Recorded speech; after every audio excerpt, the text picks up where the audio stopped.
lumber industry update. Hello, everybody. Welcome back to the show. It's episode 145, and this time I'm going to be featuring London plane or plane tree. This is an interesting species that gets confused a lot with American sycamore, and rightfully so, and I'll tell you why.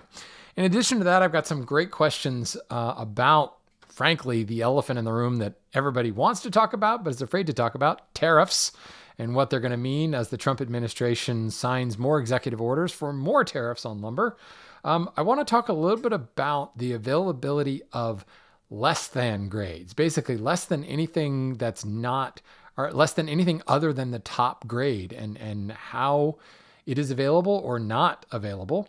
I'm going to talk a little bit about a couple of different species, and I won't go so far as to say misconceptions on what the softness of those species like pine can and cannot do, because I've got quite a few questions on this. And then I want to do another question on decking. I've talked a little bit about decking, actually a lot about decking and the various decking materials out there on the market over the last couple of episodes. But, you know, here in North America, things are starting to get warmer. Spring has officially sprung, and it is officially decking season. So lots of people putting in decks. I know at the day job, we're fielding calls about decks all day long and 7 times on Sunday. So all that and a little bit of news and some updates and things like that. So should be a really good episode. At least I hope it'll be a good episode. Of course, I'm Shannon Rogers. If you don't already know, I'm your resident wood nerd. I'll be your host for the next 45 minutes or so. And this is my opportunity to say thank you to everyone who continues to support the show, mainly by sending in questions. If you have questions for the show, send them to lumberupdate@gmail.com, or just go to my website, lumberupdate.com, and there's a contact form you can fill out there as well. Of course, you can also DM me on Instagram at lumberupdateshow, where you'll get me directly. I'm the one reading them, but you'll also see when I post new episodes via that Instagram feed. But of course, just subscribe to the show on your favorite podcatcher and it'll show up when I publish it, which right now I'm publishing every other Wednesday, so 2 episodes a month. And since we're saying that, this is one of those months where we have a featured species. London plane is the tree or lumber that we're featuring this month.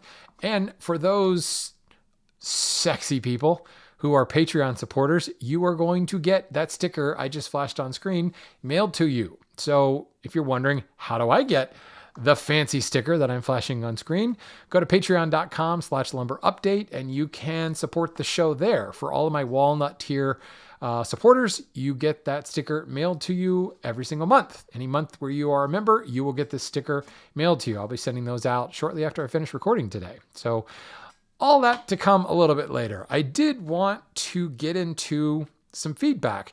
I featured Boxwood a couple months ago now, and Andrew had written in to ask more importantly, I specifically talked about how Boxwood is not real easy to find these days. And I had a couple of people who wrote in and did point me to people who do specialize in Boxwood. Also had a gentleman in Great Britain talk to me about a boxwood farm that is still growing boxwoods and growing them for the intent of being used as lumber. But Andrew asked, hey, all those little folding rulers, for those watching the video, here is a Stanley folding rule. Here is another teeny little Stanley folding rule that's got a cool micrometer built into it. Love these things. Collectors love these things. I'm often sad because I see a lot of these really fancy boxwood rules like framed and put in a shadow box. This lives in my workshop apron all the time. This lives on the front shelf of my tool cabinet, and I use them constantly. But in case you didn't know, they were all made out of boxwood. And some of the more older patinaed ones are going to have this kind of golden color. Some of the really, really new ones really show off that blonde boxwood color. I don't have any of the ones that have gone unoxidized over the years. But fact of the matter is, the Stanley Rule Company, a lot of their rules came from the Lufkin Rule Company that I believe was based near London. It was based in Great Britain, I know that much. Let's just go that far and say it was a United Kingdom company. The Stanley Rule bought the Lufkin Rule Company and took over not only all of their orders, all of their stock, but all of their suppliers. And they had basically built a supply chain for boxwood because that's all they did was make boxwood rulers. And at the time, and we're talking pre-World War II here, they were selling them like gangbusters. And we're talking like back to the 1900s, all the way up until World War II, they were supplying it. And honestly, even taking one of these, this is a 24-inch rule that folds out. There's not a lot of boxwood in this. It's certainly not 24 inches of material. It's 3/8 of an inch thick, and it's probably a 1/2 an inch wide. You could get a fair bit of ruler stock out of a small piece of boxwood.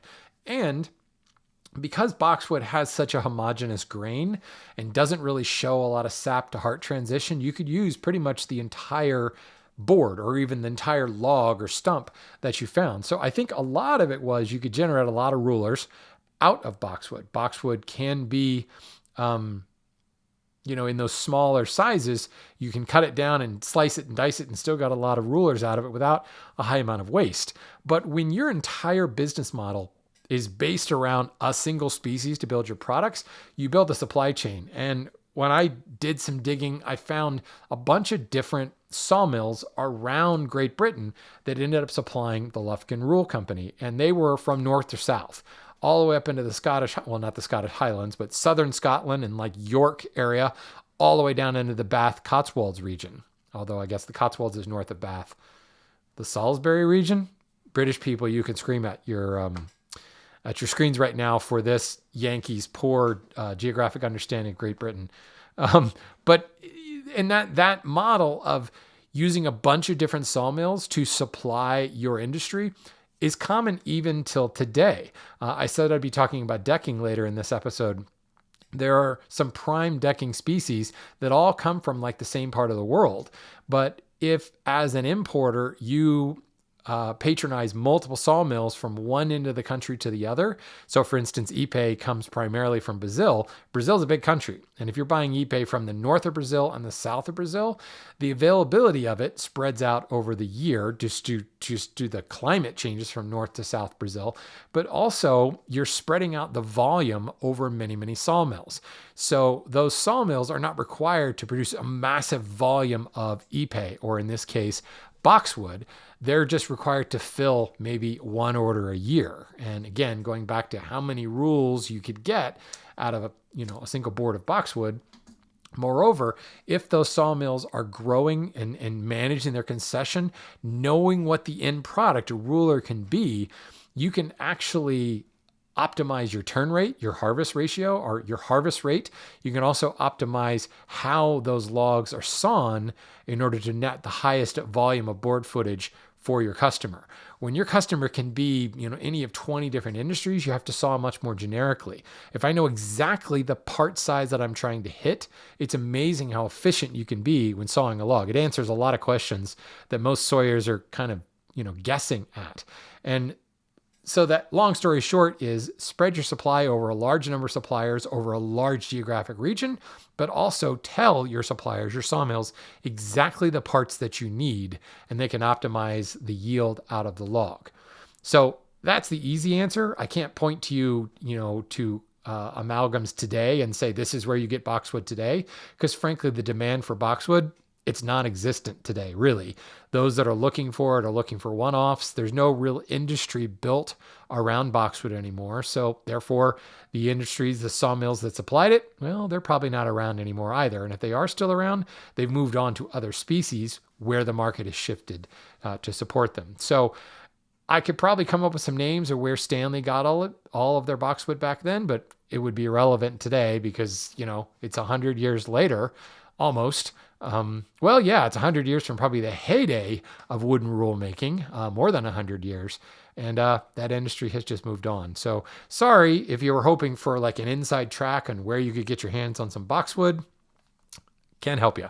But to those of you who did write to me and say, there are people that provide boxwood, write me back. And if you're willing to give up your fishing hole, your secret source, I will certainly bring it up on the show in the next episode. So yeah, let me know. Moving on to some industry news. I don't necessarily want to start on on a low note, but I don't know if you guys have heard of Gene Wengert, but Gene is known as the Wood Doctor. He has written a column called The Wood Doctor in FDMC magazine. Oh, wow. Since 1979, 1980, something like that. A long time. 1978 is when he started writing his first article that turned into Ask the Wood Doctor. But Gene is the biggest wood nerd you can imagine. And I mean that in the most sincere way I could possibly say it. He was a professor emeritus in the University of Wisconsin. He taught at Virginia Tech. He has written, Lord, 6, 8 different books on everything from kiln drying to wood species identification. He is the OG. He is the guy that we all look up to in the wood industry business. He knows more about wood than most of us will ever know, ever in our lifetime. Let's just say, what's the expression? He's forgotten more about wood than the rest of us will ever possibly know. It was really sad to see, as I'm recording this, he passed away just last week. And I had the honor of corresponding with him via email several times. He actually answered one of my questions on his Wood Doctor column years ago, probably 14 years ago. He's definitely one of those guys that I have all of his books. It's a real loss. So rest in peace, Gene. You have sincerely impacted this individual, and I'd like to say scores, thousands of other woodworkers, sawmill owners, wood industry professionals. You definitely will be missed. Let's move on to a warm and fuzzy type topic. The U.S. Army Corps of Engineers has done something really cool. Their Puerto Rico division, branch, chapter, they're working on a new project. It's the FDR Bridge down there. Yeah, the Franklin D. Roosevelt Bridge in San Juan. And it's a massive improvement project, but more importantly, they have instituted, through the help of this project, the idea that any trees removed while working on the site will not go into a landfill, will not be ground up into mulch, but will specifically be sent to a sawmill to be repurposed into lumber. And they're building this into contracts, and this is step one, but they're hoping to expand this across Corps of Engineers projects, not just in Puerto Rico, but across the nation, where there's a stipulation in the contract that materials removed, trees felled, have to be reused, or not necessarily reused on the project, but sent off to a sawmill in order to be reused. There are a couple of cities in the U.S., Austin, Texas, or is it San Antonio? San Antonio, Texas, and I believe Portland, Oregon, that have this stipulation in any public improvement projects, where if trees are felled, those trees will be sawn into boards and made available. There's also, it was Boulder that did the same thing, not with wood, but with steel. They were repurposing part of the Boulder General Hospital, and they knew they had to tear part of it down to build the new wing, and they built it into the contract that any steel in the old building that was torn down was to be cataloged and made available not only for the building, the rebuilding of the new wing, but then would be made available for future public use projects in and around Boulder County, Colorado. So that's a steel product, but we're seeing the same thing happening with wood now all across the country. San Antonio and Portland being the two that absolutely require it as a regulation. Well, now the Army Corps of Engineers has opened the can of worms, if you will, on the FDR Bridge in San Juan. And it's safe to say that that's going to follow along pretty quickly. And that's exciting to see a mandate for reuse. A couple episodes ago, when I talked about Camp Small, and we talked about one of the reasons that Camp Small has been successful is that the city of Baltimore was already taking all of the felled trees and dumping them in this yard. They weren't immediately, grinding them up. They were providing a place for tree removal contractors to drop off those trees free of charge. In other words, the city was taking ownership of those logs, and because they had that depot, that repository, they were able then to open a sawmill with a near inventory. Now, it was unfortunate that that near inventory burned down, but they're still up and running. They're going strong. They're still bringing trees in every single day. And that mandate from the local government is what has made that possible. So you can imagine, as a city like San Antonio says, every time a tree is felled within its city limits, it has to be sawn into boards. It has to be repurposed and reused. Now, certainly, reuse is also mulch for public parks and things like that. But instead of just immediately grinding it up, they're seeing how can it best be yielded. Now, they're taking down smaller trees that don't really have a lot of purpose, but it's still up to that municipality to decide how that shall be used. Now, certainly, the Army Corps of Engineers is a federal entity, and that's going to be a different decision tree. But if they've at least started that train of thought, we might expect to see more of that. Which actually leads me to kind of the next point here. Since we're talking federal now, and we're talking about, repurposing material and increasing our national inventory of lumber, our ability to produce lumber. Well, certainly Trump and tariffs is a hot button for a lot of people, and I will talk about that in answering a question a little bit later in the show. But I did want to bring up, certainly there's this whole talk of tariffs that's going on in Canada, and honestly, the lumber wars with Canada has been going on since the Carter administration. This is nothing new for Trump. In fact, I've actually talked about it on this show when Biden was in office, and I think I talked about it when Trump was in office the first time. This is not a Biden-Trump thing. Like I said, this was a Reagan thing. This was a Bush Sr. This was a Bush Jr. This was a Clinton. This was an Obama. This was a Carter thing. Did I say Reagan? I can't remember if I said Reagan. It's been going on since the 70s, the lumber wars, as we call it, and the constant anti-dumping, countervailing tariffs up in Canada.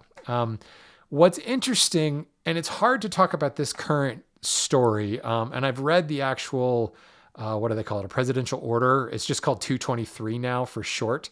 I've read that order that was signed on, it came out March 2nd, but then they did some additional addendums to it. And I think it was March 18th or something like that, that it was officially pushed out. But what it's essentially saying is the U.S. needs to be able to support its lumber demands for its own infrastructure.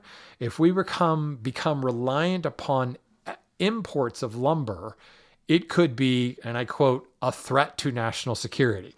Now, is that a bit sensationalist way of putting it? It certainly is worded that way in order to garner kind of jingoist support. That's just called politics, right? But let's get away from the politics, because I definitely don't want to open that can of worms on this show.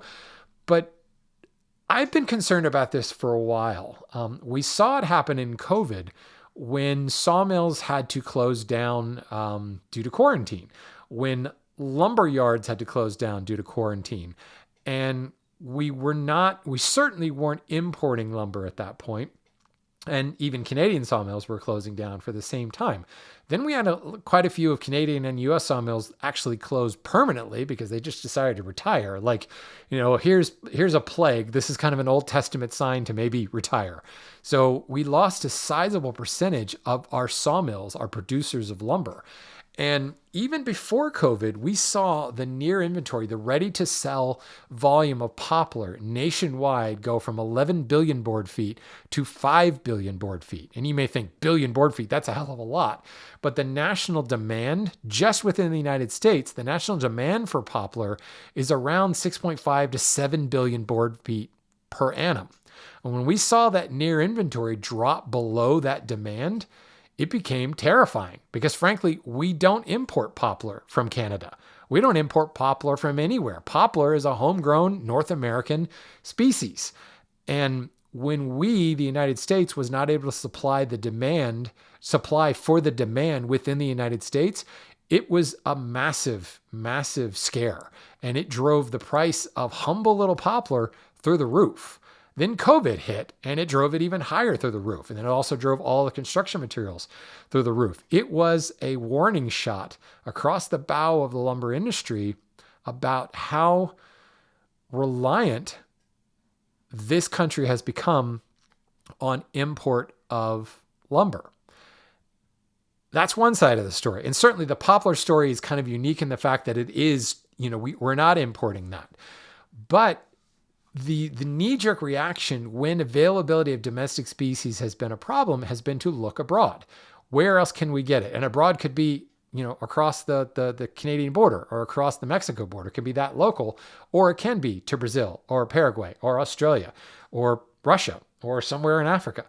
And the kind of shrinking of the global economy over the last, 50, 60, 70 years has allowed a great availability of species from all over the world. It's fantastic as a woodworker.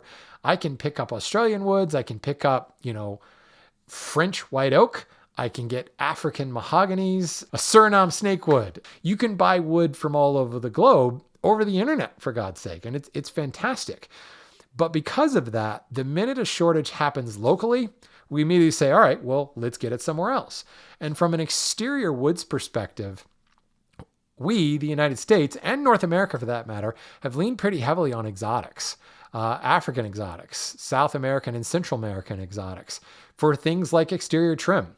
I can't tell you the volume of African sapele, a mahogany-looking wood, red wood, that is primed white for exterior trim right now in North America. It's a substantial amount. And there's no question, sapele is a fantastic exterior wood, especially for exterior trim. It's better than any domestic species, not from so much from a performance perspective, although it performs extraordinarily well, but due to the size of the tree and the length and width and thickness availability that you can get of sapele as compared to white oak or black locust, there's no contest. So sapele has become like the de facto solid wood material for exterior trim, painted or unpainted. And that is something that is of concern, because what if that dried up? We don't have if suddenly that demand was shifted to white oak.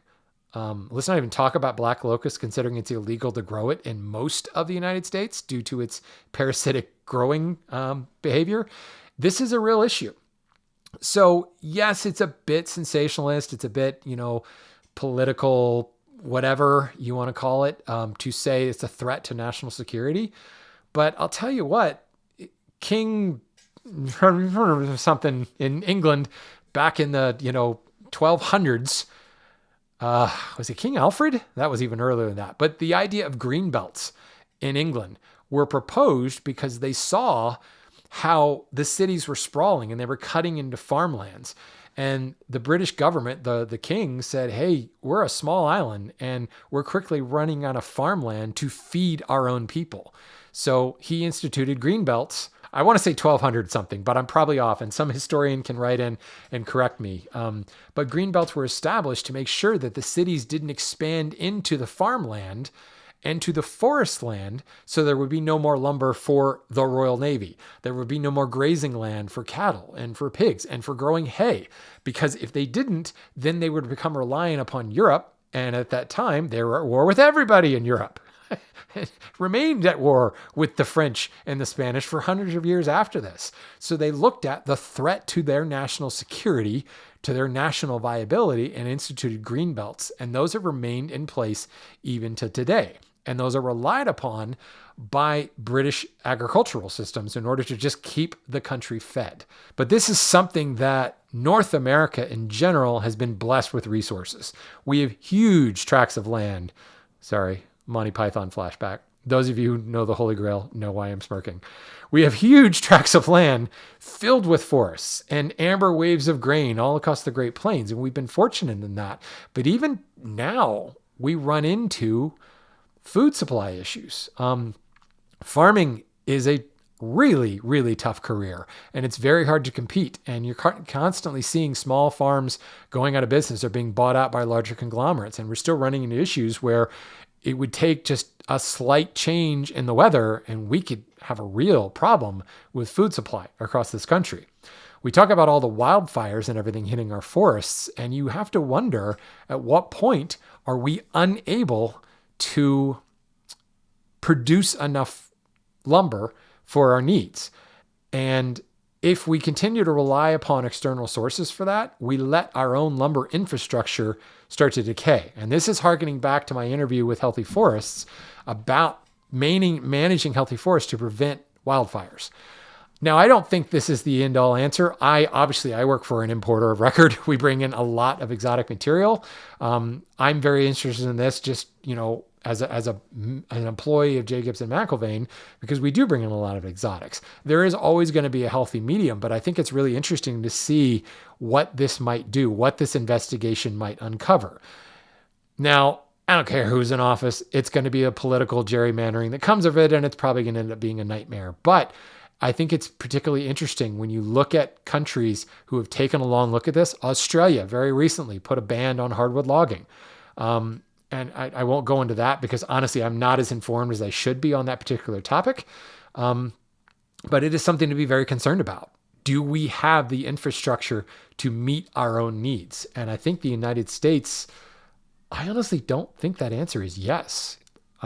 We have the resources, but do we have the infrastructure to sustainably manage those resources? I don't think so. I don't think so at all. I think much greater regulation, like, for example, all of the things that we are beholden to the U.S. Lacey Act when material is imported, all of the regulations created by CITES and enforced by the U.S. Lacey Act, all has to do with material crossing the international border. But you can ship lumber from one state to the other with no documentation required. There's no sustainability or traceability. I shouldn't say no sustainability. There's no traceability in the chain of custody required to move lumber across this country. Honestly, moving it across the border of Canada, that's a dotted line at best. There are fumigation, phytosanitary certificates required to move across the border of Canada, but that chain of custody is not as clear as it should be. It definitely doesn't hold a candle to what's required when something comes in from Brazil or from France or from Ghana. And that's probably something we need to look very closely at for our domestic species. More importantly, investment in infrastructure and making sure that we can saw consistently, and I mean sustainability from a consistent perspective. Ideally, sustainability from a manufacturing and environmental perspective go hand in hand and aren't, at loggerheads. I do think the technology, the silviculture is there. There's plenty of proven case studies just within like the walnut, cherry, and white oak markets to show that that's possible. But walnut, cherry, and white oak are still very niche. When you compare it to the larger scale of construction material, that's primarily softwoods, that is a little scary. So again, I said I don't want to turn this into politics, and this is not a political discussion. We can get upset and call it a political discussion if we want. This is really a discussion where, unfortunately, we're at a point in history where we can't just expect people to manage themselves. Unfortunately, there has to be some sort of legislation. Yes, I'm rolling my eyes because I do feel like there's too much legislation that's kind of silly, but this is one of those things where we need to take a close look at this. So whether you support the current administration or not, this needed to happen. And I'd be really curious to see what the findings are. I believe it's 200, it's section 232 of the Trade Expansion Act. And that, I don't have that PDF in front of me. I think it's like 270 some days of investigation.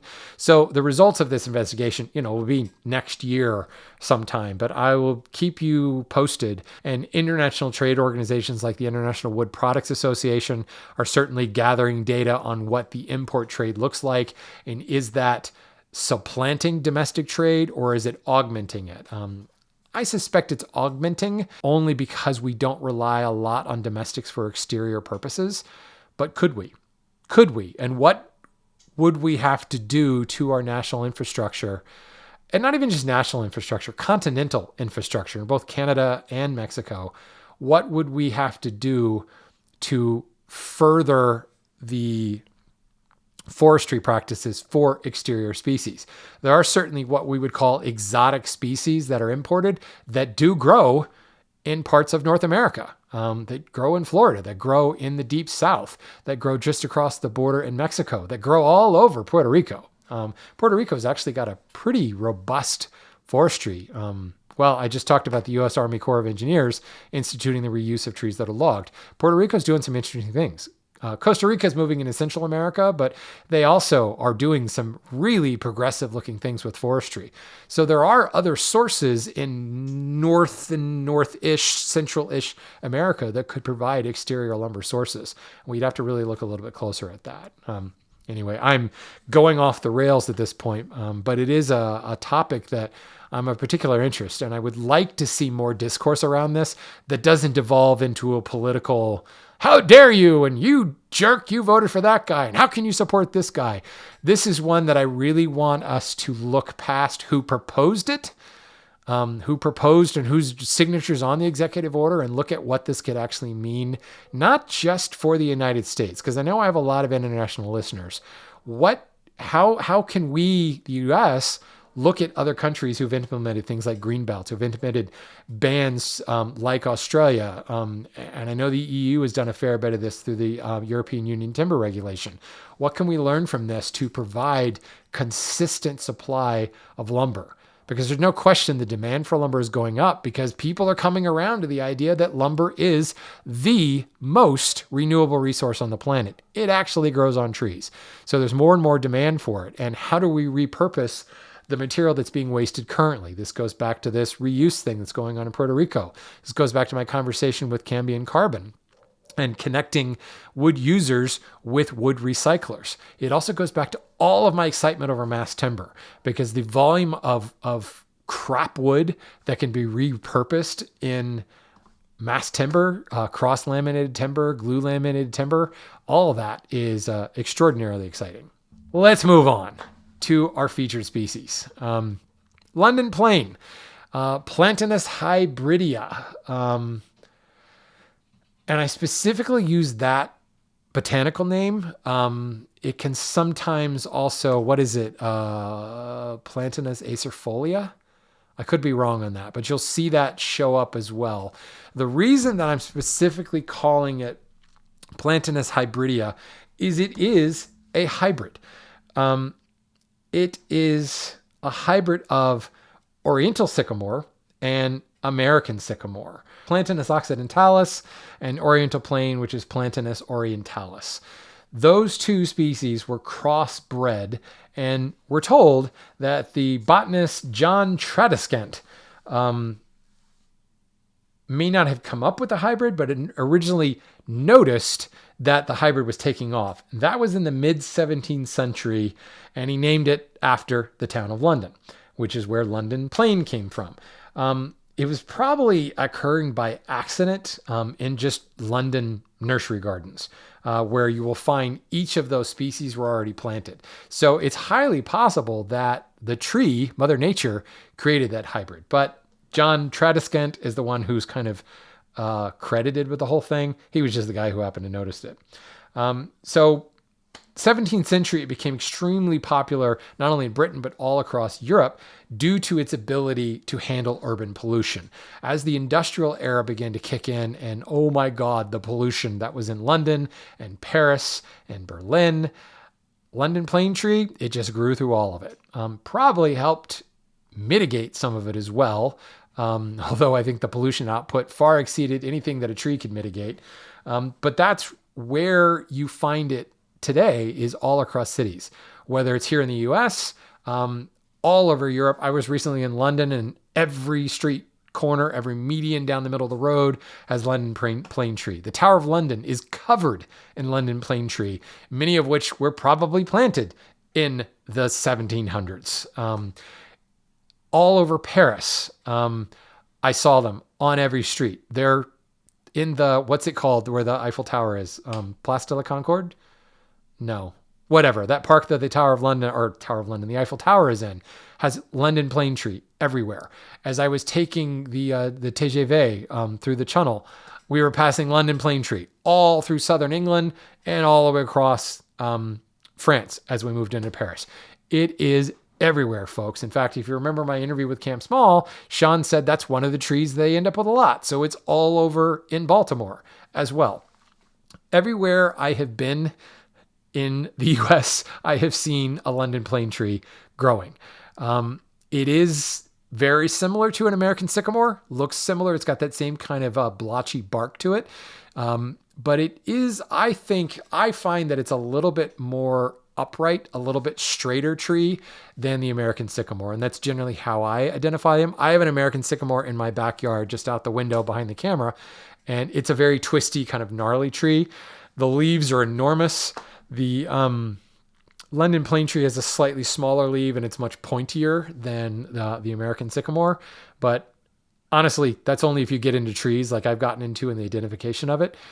Lumber-wise, they are almost identical. In its flat sawn nature, it's kind of a maple-looking tree, but you will notice immediately it's quite a bit lighter than maple. The density is quite a bit lower.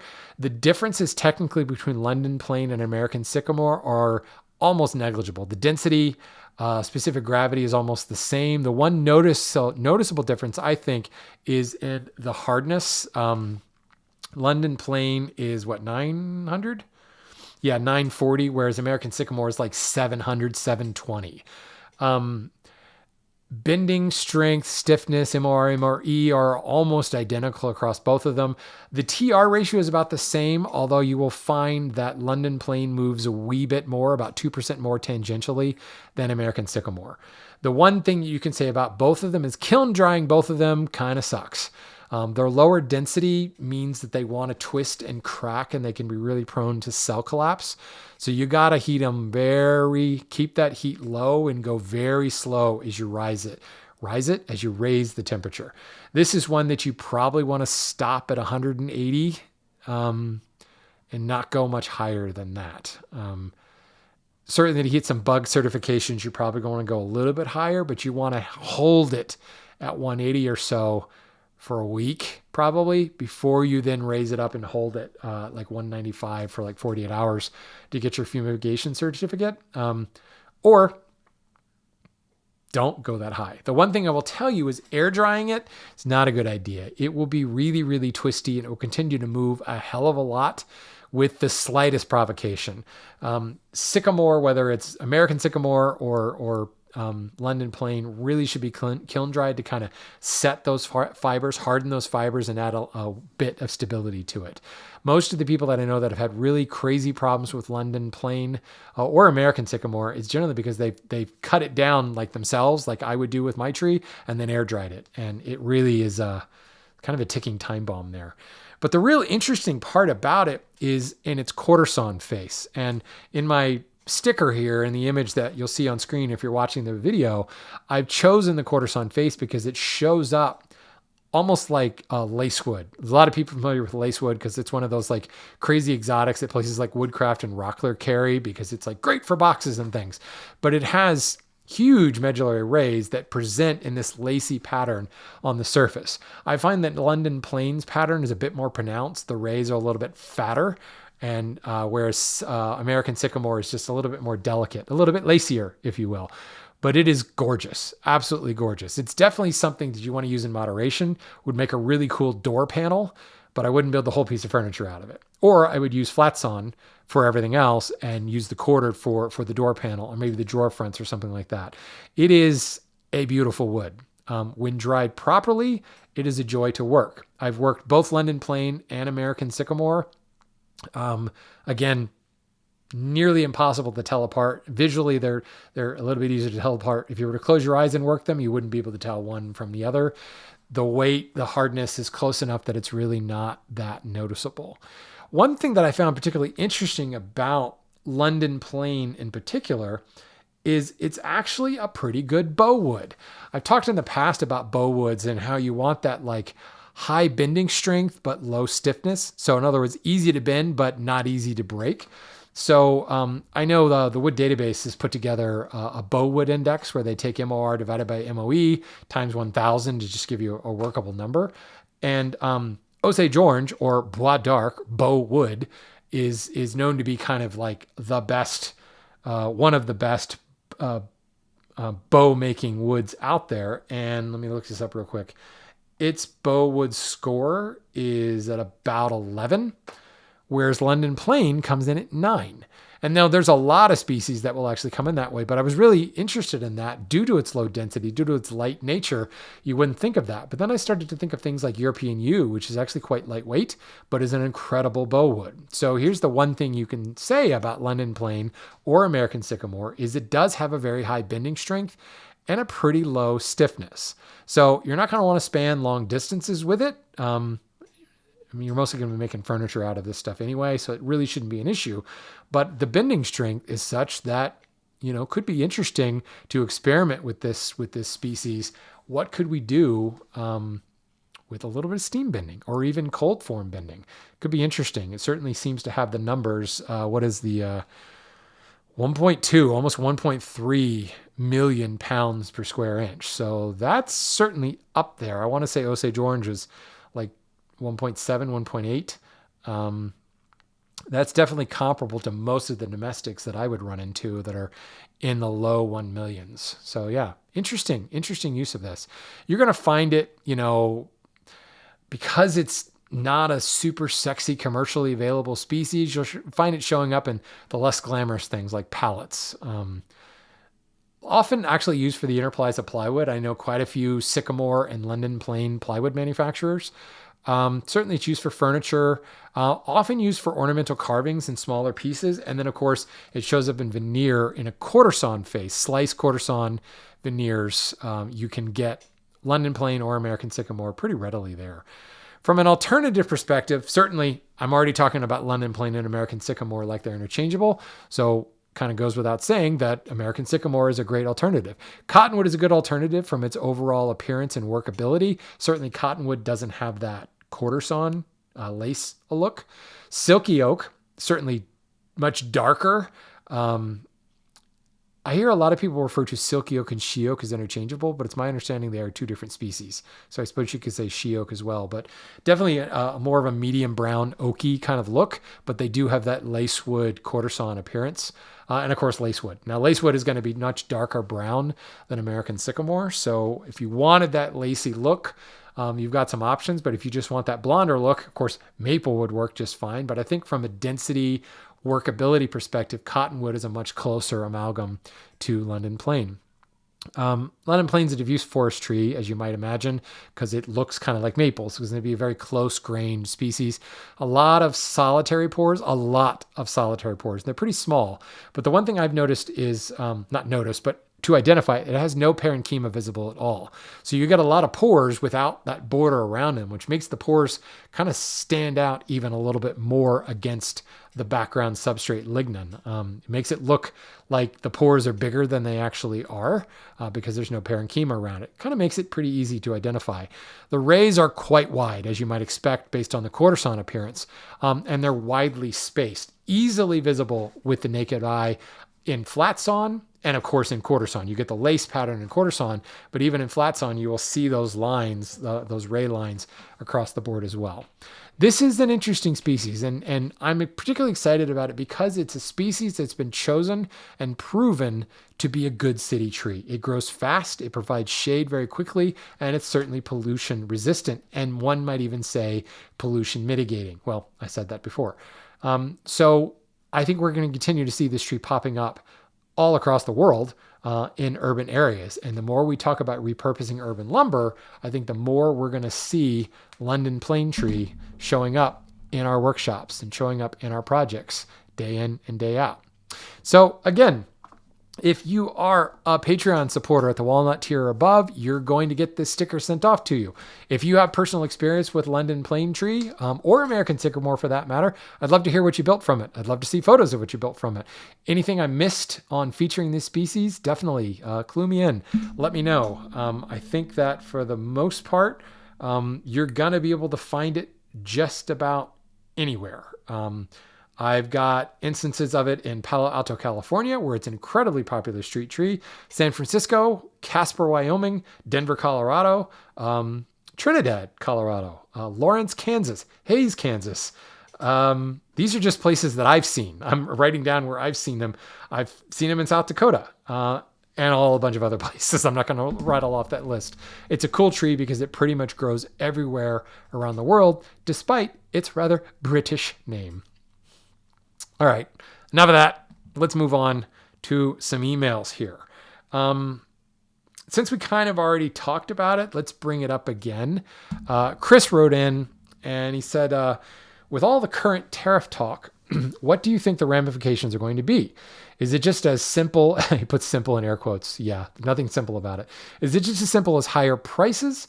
Or do you anticipate there being supply chain issues or shortages of specific species? All of what I hear being talked about by various news sources seems to be limited to the impact of construction lumber and not hardwoods. I promise I'm not trying to turn this into a political conversation, just curious from the perspective of a hobbyist and a small craft show woodworker. So, yeah, Chris, you're right. It's pretty much a softwood issue. It's a construction lumber issue. And when we're talking tariffs being levied by the US government, it's really against Canada. Mexico is being lumped in there as well as a measure against fentanyl traffic, but ultimately from a lumber perspective, it's coming from Canada. A large percentage of North American softwoods, Douglas fir, hemlock, Alaskan yellow cedar, Western red cedar, Atlantic white cedar, they're all coming from Canada. They're huge forests just filled with those trees up there. And when you look at the construction timber, hem fir is a amalgam of hemlock and Douglas fir. SPF or spruce pine fir, while the pine is primarily coming from here, a lot of the spruce is coming from here. There's a fair amount of spruce coming from Canada, and almost all the fir is coming from Canada. And that's really what we're talking about and what is going to be affected by tariffs. It's the construction trade, the stick framers, primarily residential home builders, but certainly stick framing shows up in commercial and public spaces as well.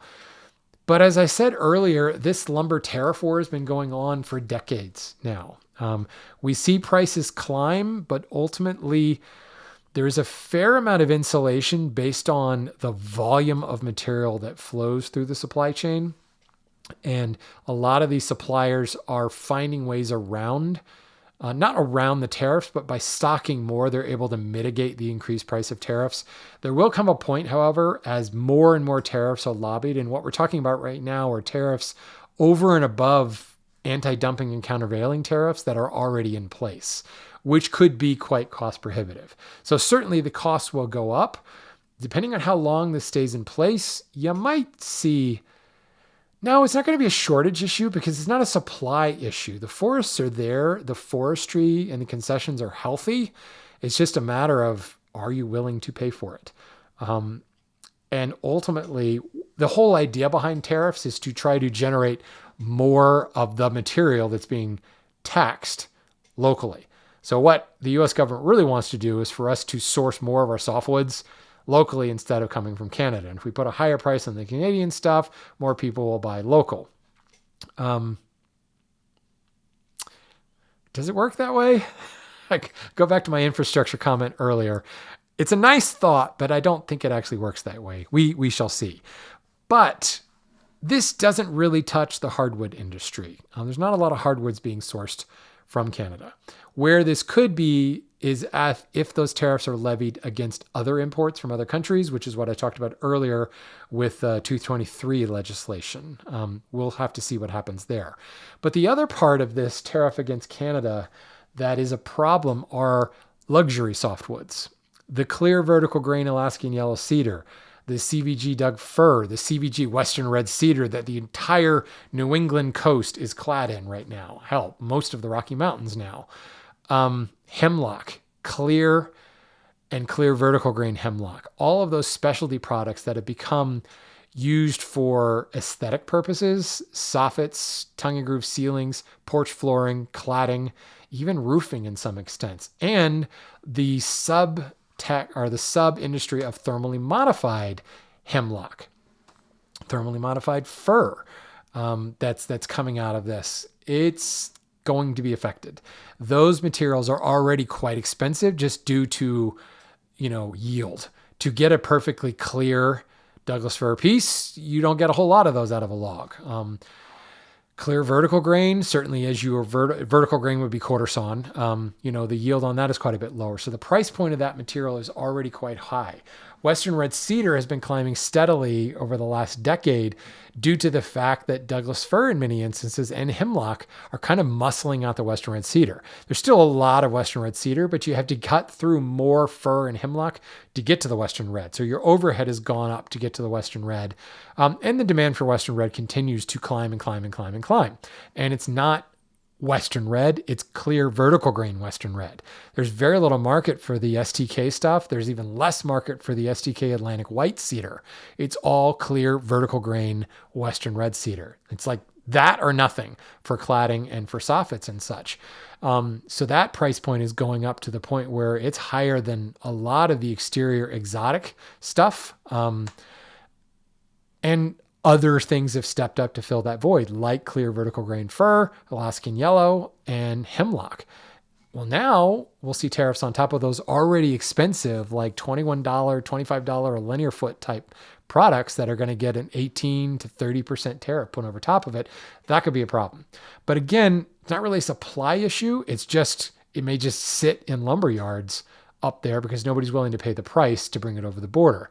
If that happens, fewer people will cut it because they can't make any money on it. It still costs the same amount to go out into the woods and log it, so they'll stop cutting it. That is what will cause a supply issue. Well, that will cause a whole host of other issues when it comes to concession management. If these concessions are heavy in fir and they're heavy in Western red and nobody's cutting those, what happens to those concessions? Somebody has that concession and there's a requirement by the Canadian government to log X percentage of that, or they start to pay a fine for that material.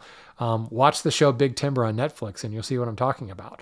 That could be a real problem. So you may end up with material being logged, but not being sawn into boards and just clogging up log yards, which could be a real problem because we could see degradation of the material as it sits in log form for 5-6 years, not being sawn into boards. This is all off in the future. I think for the most part, you're not going to see really a lot of change in the near term at all for these specialty products. Those who sell those specialty products, we all saw this coming and our inventories are quite high. We've bought a lot ahead of the tariffs, so we're insulated from that. I know, just speaking for my company, but a lot of my competitors and contemporaries, we've gone heavy in Canadian softwoods and those luxury CVG softwoods, knowing full well that certainly, if you knew that a price of something was going to skyrocket next week, you'd go out and you'd buy, a year supply now if you could afford it. So the larger lumber importers are buying a whole lot of it, or have bought a whole lot of it before the tariffs went into place a couple of weeks ago. So I think near inventory is large enough that you're not going to see any kind of spike, but you will see a slow incline probably over the next year of softwoods in general. Certainly the specialty softwoods, that incline may be a little bit steeper line. Construction lumber, I have to feel that before it gets too crazy, something's going to give and some compromise is going to kick in that's going to remove those tariffs simply because, or what may happen is this investigation into our infrastructure will come back and say, hey, it's great to tax all this, but we don't have the infrastructure to support the supply. To support the demand, and therefore we need more Canadian lumber until we can bolster our own infrastructure, in which case suddenly Canadian lumber is going to be cheaper again. That's my prediction, mainly based upon examining what lumber tariffs have done since 1974. It's kind of what always happens. So that is what I suspect. But good question. I'm actually surprised that more people haven't asked that. I think a lot of people are afraid to ask it because of the politically charged nature of the whole thing. So is what it is. I'll tackle it. Let's say JR has a question on decking options. He says, I wanted to reach out about decking options. By this, I mean 5/4 boards for exterior decks. So full 1-inch thick decking. I'm a landscaper, build some nice decks, but unfortunately, most of my clients think they'll hate pressure-treated wood decking maintenance and opt for composites or PVC. That's a big leap. I hate that because I install it. I hate it to install it but it's not my deck, so I've been dealing with it. I've been looking into thermal pine, ash, acacia, and kebony as alternatives. The price points are wide-ranging, thermal pine being the lowest, but my local Cabinetry dealer was really poo-pooing the other products. He even said there are many lawsuits over thermal ash's performance in the field. Have you heard of any major issues or lawsuits with thermal wood? I believe there are some knockoff brands coming to the market. My local supplier carries Thermery, which I think is a good product, but what other wood decking options do you know about? Thanks, JR. So, the maintenance of pressure treated is always going to be high. It's a soft wood. It's treated, which means the chemicals can leach out of it with enough rainfall. Certainly, it's got a long, in-ground contact, and it's great for that respect. But it's gonna splinter by nature. It's not particularly beautiful. So, in order to change its color, you've got to put a bunch of stuff on it, which requires more maintenance. And you got to put a bunch of stuff on it to change the color. So, yeah, with that's going to come a lot of maintenance. But to go straight to PVC and composite seems like a bit of a reach. You're going from wood to byproduct of the petroleum industry. And they can greenwash it all they want that it's a recycled product. It's coming from the oil industry. So if you're don't like the oil industry and what they stand for, why would you continue to bankroll them by buying their trash? Because that's what composite materials are. Yes, I'm biased. Yes, I sell wood for a living. But frankly, as a woodworker and a lover of trees, I don't really like the plastic stuff either. Certainly the price point is there, but I mean, JR talks about their knockoffs in the thermal industry. There are just as many knockoffs in the composite market.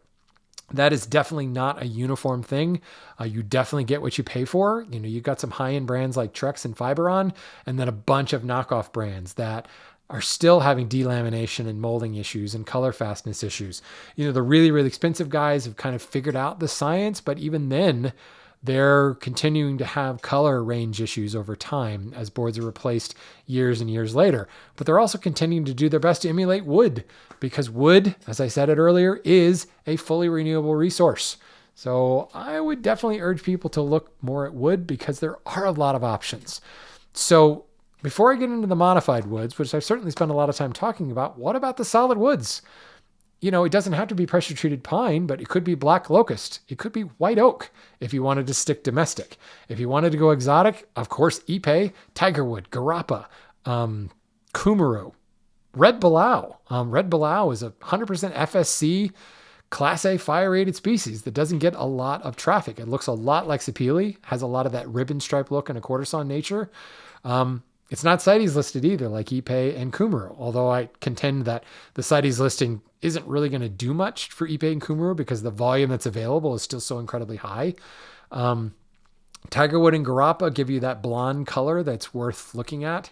But yeah, I mean, we can look at things like white oak and black locust, right? Locally, that will be very performance-wise great. May not have the same warranty as pressure treated. You would probably still use pressure treated for like your in-ground contact posts and possibly your joists and your fascia and things like that. But you could clad the decking with something prettier that you could just let go gray naturally. And of course, there's a whole host of other species like sapele and teak or plantation teak that you could use. So I wouldn't look past unmodified woods. But certainly, modified woods are the brave new frontier. It's something that I'm personally excited about because we're expanding the use of traditionally interior-only species like pine, like spruce, poplar, even thermally modified poplar, and giving that new life. White ash is a perfect example. Thermal modified ash is probably the largest player in the market.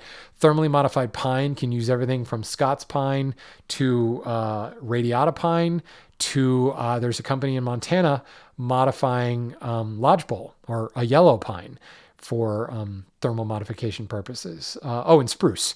Those are the ones that you'll find under the pine group that are thermally modified. Ash, red oak is also being modified a fair bit as well. And we're seeing hemlock being modified. And then, a bunch of other species. Poplar is the bigger one that comes to mind. Yes, there are a lot of knockoffs. Thermal modification is the wild west right now, or I should say the gold rush. Everybody's rushing. Their thermal modifier kiln manufacturers are raking it in because they're selling thermal kilns left and right. And you've got $11 million to throw out? Sure, have a thermal kiln. But there's also a fair bit of learning and education and test and frankly, creating really, really expensive firewood to figure out the best way to run a thermal kiln to produce the best yield.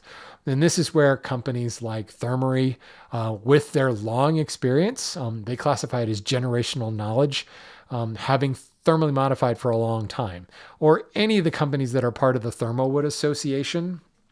Thermalwood Canada, I interviewed Bob on the show a couple of episodes ago. They're another one that is part of the Thermalwood Association. They're pretty much figured it out. That there's a fair number of companies around the country that have been thermally modifying for a decade or so, sometimes a little bit more than that have figured it out. But for every one of those guys you find, you're going to find 5 people that just started thermal modifying last year. And they may still be producing a fair bit of waste. And they may also be shipping material into the wild that they don't even recognize as being not as good as it could be.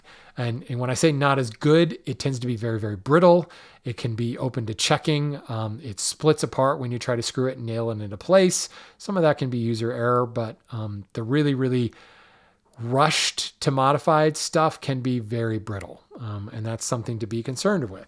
Whether or not there are any lawsuits out there, I'd be a fool to say there aren't, because there's lawsuits about everything now. If people can sue for spilling a cup of coffee in their lap, someone can spill because their wood split when they tried to nail through it. So I'm certain that there are, but there were just as many lawsuits and probably still are just as many lawsuits in the PVC and composite market. Think of the 90s when it was nothing but lawsuits against the composite people. So yeah. It's called accepting. This is how we Americans accept new products into the market. We're stubborn about it. We finally begrudgingly accept it, and then we sue the pants off of people until it becomes commonplace. And then eventually it'll become commonplace. Honestly, from a modified perspective, the product I'm most excited about is Akoya. Here's a block of it right here. It's chemically modified. It's providing the same stability and exterior performance as thermal modified, but it doesn't add that brittleness. So you can still cut joinery on it. You can still nail it up and screw it up without having to be super, hold your breath when you drive the nail and worry about the tongue and the tongue and groove splitting off. It doesn't have that fragility, that brittleness at all. Now, is it the prettiest wood? No, not so much, but I will tell you from personal experience, it takes color really, really well. And there are some great finishes out there that weather beautifully.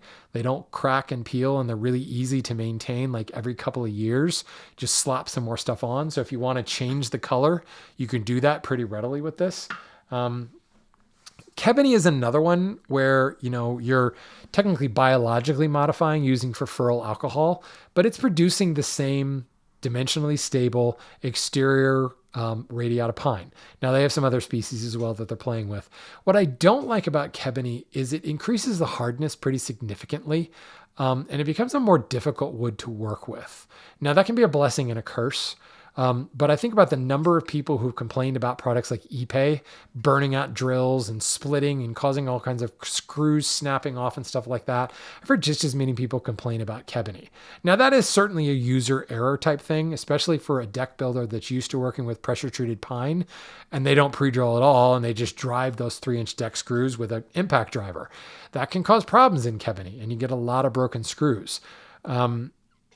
As the product becomes more mainstream and more people understand how to use it, I think the negative reaction to it may go away, but I'm still not convinced entirely of the process. The furfural alcohol, I think it can be better done through acetylization or chemical modification, through acetic anhydride. Certainly the byproduct is a useful byproduct. So from a cradle, full end of life cycle and life cycle analysis, chemical modification is just better because the byproduct is creating a product that's also being used elsewhere in something like vinegar.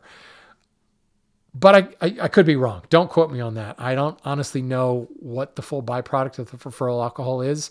I should look into that a little bit more. But obviously, the Cabinetry dealer is going to poo-poo Thermery, and the Thermery dealer is going to poo-poo Cabinetry, and the Akoya dealer is going to poo-poo Thermery and Cabinetry. It's marketing. It's called marketing. The other thing you have to look at is what can you get and what can you consistently get. And if you have a Cabinetry dealer locally, that can get you what you need, get you in the sizes. It's the other thing to look at is what does their modification kiln limit them to? Can you get a full 16-foot board? Or is it 15 and 15 feet and 8 inches, which could be a problem with 16-inch on center joists. Some suppliers can give you a 16-foot board. Some suppliers can give you a full 5/4 by full 6-inch board. Others can only give you 5/4 by 5 1/4 inch wide board. And that varies based upon how they modify and what their kiln capacities are and what's the most optimal way to run their kiln. So you have to look a little bit deeper into the specifications and availability of specifications to really make a decision.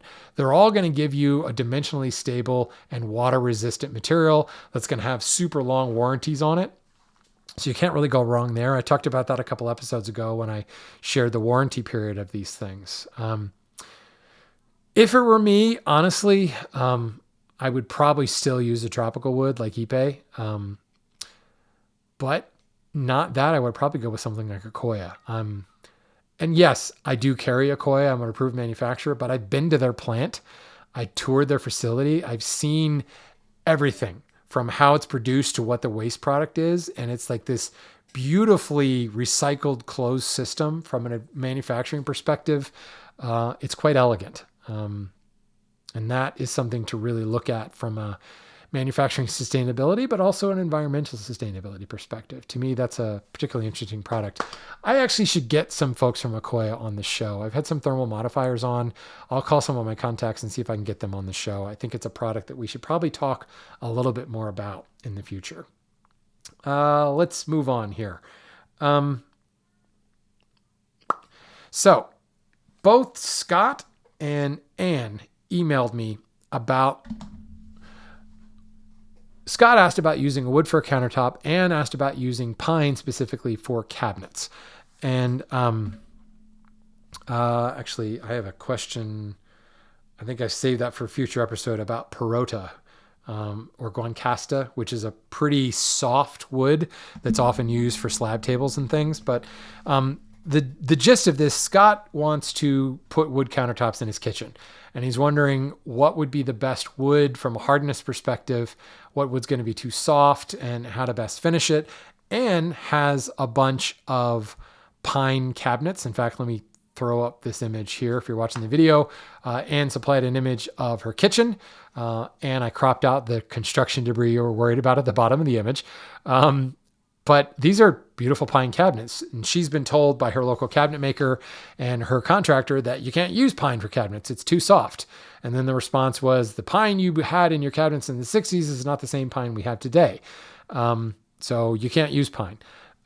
Scott is just saying, look, I want to use, wood for my countertops, and I don't want to use a softwood because I'm worried that will dent and scratch and cause problems. So let's tackle Anne's question first. First of all, those are some beautiful looking cabinets, but I'm looking at that pine and I'm not seeing any kind of extraordinary growth characteristics that you can't get from Northeastern white pine today. Northeastern white pine is a slow growing, rather dense growth ring tree. And I call BS on the they don't get pine the way they used to thing anymore. There's some beautiful Eastern white pine. I have Eastern white pine in my yard. We stock it specifically due to its morphology. It grows like a hardwood. It presents very much like a hardwood. And the stuff that I have in my yard that just came in a couple days ago is going to look very similar to what's on your cabinets from the 60s. The greater issue is pine is not a species that is normally used in a cabinet house. It's not a species that has been used by contractors in a while. So in general, if it's different, it's bad. The North American craftsman market is resistant to change. They changed away from pine and they're not going to change back. Millwork houses are using maple now. Maple can be had cheaper. It can be had in larger pieces. It can be had in more stable pieces that takes finish a lot better, whether it be a film like a paint finish, an opaque finish, or a translucent lacquer. It's going to take it better than a soft, lower density, prone to blotchiness pine. Also, just looking at your cabinets, there are knots there. If you have to do any kind of millwork, knots are a problem. And if you're routing rails and stiles with integral cope and stick joinery, those knots are going to be an even bigger problem. Knots can pose water ingress points. They can cause absorption issues with finish. For a line of cabinets and a production line in a millwork house, Pine is just not something that you're going to use. It's not a species that you would be using because every single cabinet you build would have to be treated differently. And most of these millwork houses are assembly lines. They're not, one guy building your cabinets. You will find some custom millwork houses that do build that way. But as you might expect, the cost is going to be quite a bit higher. My company owns a millwork house that does operate that way. The reason we bought them is because they operate that way. But our customers are buying $10, $30 million homes. Not homes that the average Joe like you and I can live in. So Anne actually says that she has some land that she could potentially log and saw into boards. I honestly think that's a great way to go just because that's cool. That's Matt Cremona cool. But you could also get Northeastern white pine. You can still source it. There are still mills up in Maine and Vermont, New Hampshire that are sawing Northeastern white pine because I buy from them. And I have, I don't know how many board feet, but lots of board feet of Northeastern white pine on my yard right now. And it's going to look very similar to what's on your cabinets. What you're seeing is the repeatability, the consistency of using a product like maple and plywood to build cabinet boxes and rails and stiles and doors is what's winning out. And the excuse is pine's too soft, can't get pine like they used to. And it is just that. It's an excuse. It's not an entirely invalid excuse, but it's a bit of a cop-out, if you ask me. Now, as far as using softer woods for countertops, yes, they will be dented, but there's a lot of softwood tables out there that, kitchen tables made out of old growth pine and fir and things like that. My mother-in-law has one, and that's kind of the aesthetic, is dented and banged up. You can rely a little bit on a finish, but finish durability usually comes from multiple coats. Things like polyurethane require multiple coats to produce that durability, but it also gets very plasticky. Some of the hard wax oils that are popular in flooring right now is kind of a good solution there. You can add a fair bit of durability, but the importance there is ease of repairability. In other words, if your finish fails gracefully and can be reapplied, if you've got a scratch, that's the better way to go. If you get a scratch in polyurethane, you can't really recoat that without that scratch witness line being visible because polyurethane lays on top of polyurethane. Lacquer certainly burns into the subsequent layers, but lacquer is just not a VOC friendly finish, nor is it really a user friendly finish. Conversion varnishes, two-part catalyzing type varnishes are going to be the most durable, but again, they're expensive and not exactly user-friendly to the average homeowner or hobbyist. The hard wax oils provide a nice compromise where it does provide a fair bit of protection, but also really easy to repair it if you do get a ding and a dent in it. And the hard wax will add as a bit of a buffer that will dent first before the wood will dent. Now, if you're driving a sledgehammer into the table or the countertop, yes, that's probably going to dent the wood underneath it. For a kitchen countertop, I would probably lean towards a harder species. Think of it not so much like an in-grain butcher block, but a face grain or edge grain butcher block. That's mostly what I see, but that's from a stability perspective. When you laminate up a wide kitchen countertop, and they tend to be a little bit thicker, they can exert a massive amount of force in expansion and contraction. So I can tell you, here's an image for those watching the video of a sapele countertop. Now, it doesn't have finish on it yet, but you can see just a giant slab of sapele. And if you look close at the end grain, it's been laminated together in 3 separate layers, and it sits on a single layer 16-quarter pedestal of sapele. This image, as I said, was just before finish. This is about 8 years old. I called that customer today to ask how that kitchen countertop was still going, and she just raves about it. Still holding up. She's using one of those hard wax oils that can just be easily replenished, and that's basically the solution. If it gets dinged as you're chopping with a knife or something like that, it can be, when you notice it, immediately apply more hard wax oil to it. Like Rubio Monocoat is the one that comes to mind. Osmo Polyex is another one. Immediately apply it and it will heal that crack before it gets too bad. And that's the bigger thing. If you're going to institute a wood countertop or tabletop in a high stress environment, your better bet is not to rely upon the finish to protect it, but rely upon the finish to easily repair it down the road. That'd be my recommendation. Last question here. We've been going on for a while, but I knew it. I wanted to catch some questions. This is relatively easy. Tyler wrote in and said, most of the dealers in my area of California carry FAS grade lumber only, as they're usually catering to cabinet builders who are needing clear boards. As a hobbyist, this isn't something I prefer, as there's a lack of character in the boards compared to lower grade material. Since you oversee marketing a large lumber company, are you able to tell me if dealers in California are willing, basically, can you point me to a source, or can you tell me why they're not carrying number one or number two common? So you kind of already answered your question, Tyler. The woodworker, the hobbyist, the furniture maker is a teeny tiny percentage of their business. What's paying their bills, what's keeping their lights on is the larger volume stuff, the cabinet makers, the mill workers, the flooring guys. Well, and actually not flooring. Flooring is a different thing using number two common, which I'll get to that in a second. And honestly, FAS doesn't really tell the story. FAS is not nearly clear enough for what most mill workers are looking for. FAS is a cutting grade, not an appearance grade. Most of the material sought for these days that is acceptable by commercial trades is well beyond FAS, like so much clearer than FAS. And the fact that NHLA doesn't consider sapwood to be a defect.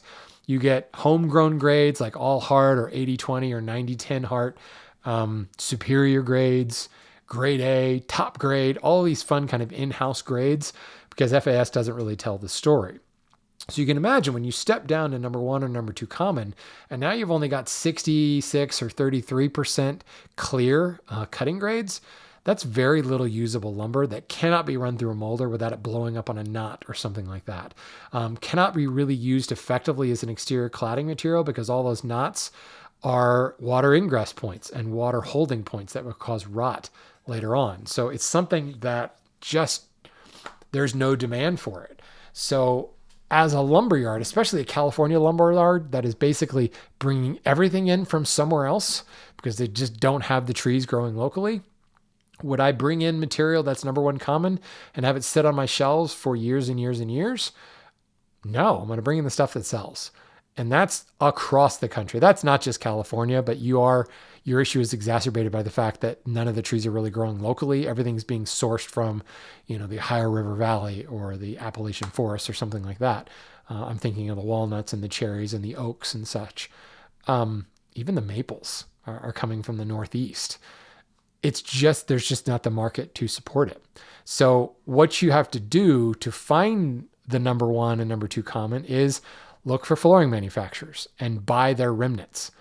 Flooring uses number two common and number one common, because they don't need both faces clear, and they sell narrow and short boards, especially like the boxes of flooring you would buy at the big box stores that come in a 48-inch long box. So every piece in there is 48 inches or shorter. You can, with a number one common cutting grade, you can actually get a lot of clear-faced material. Flooring industry also has a tolerance for knots because you can just pour coats and coats of polyurethane on it to protect it, or laminate it up on a plywood substrate. So you can buy offcuts and remnants from the flooring manufacturers and the flooring suppliers to get your lower grade stuff. But I also say the same thing that I tell a lot of woodworkers.